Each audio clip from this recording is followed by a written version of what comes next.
filed a bill, no? Yung Fuel Crisis Act of 2026, no? I filed a bill because sa tingin ko, pag nagtagal-tagal ito, yung excise tax is not enough eh. Unang-una, I filed a House resolution Right. removing VAT, no, from fuel. Pero ang naaprubahan namin doon is yung pagtanggal ng excise tax, no? Pero sumuporta na rin ako noon. Ang pakiusap ko lang sa gobyerno, kung hindi pa rin sapat yung excise tax, sana open naman sila na tanggalin yung VAT. Because the difference of the excise tax and the VAT, yung excise tax sa crudo, sa diesel, fixed yun 6 pesos. Kahit 50 pesos yung price ng diesel, kahit 100 pesos yung price ng diesel, 6 pesos yon. Ang problema ko doon sa VAT is, pag 50 pesos yung price ng diesel, 12% is 6 pesos. Pag naging 100 piso yung price ng diesel, yung 12% is 12 pesos, di ba? So dumodoble, nakakadagdag siya. So yan yung isang proposal ko. Number 2, doon sa aking proposal na Fuel Crisis Act of 2026, number 1 doon, binibigyan ng kapangyarihan yung gobyerno na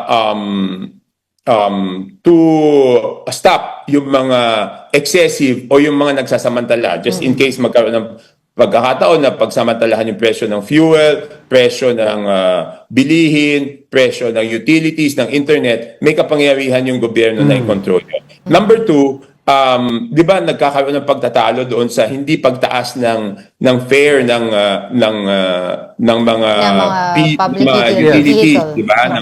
Ng PUJ, ng bus, hindi pwedeng itaas, no? Pero ang problema naman, tumataas naman yung fuel. So pag nalugi yan, malamang hindi na mamamasada yan. So binibigyan ko doon ng kapangyarihan yung gobyerno na sila na ang uupa, whether local government or national government, sila na ang uupa doon sa mga PUJ, sa mga tricycle, para sila na mag-absorb, gobyerno na mag-absorb noong dagdag na presyo ng fuel. Ibig sabihin, hindi ipapasa ng mga jeep, ng mga tricycle, yung taas ng presyo doon sa mga sasakay, kung hindi gobyerno ang magbabayad ng taas na yon, and then ibibigay na libreng sakay ng gobyerno. So may kapangyarihan yung gobyerno nun. Tapos syempre pag tumaas yung mga presyo ng pagkain, mahihirapan na rin yung ating mga kababayan na magbayad ng rent, no? So hindi pa pwedeng magtaas ng residential rent.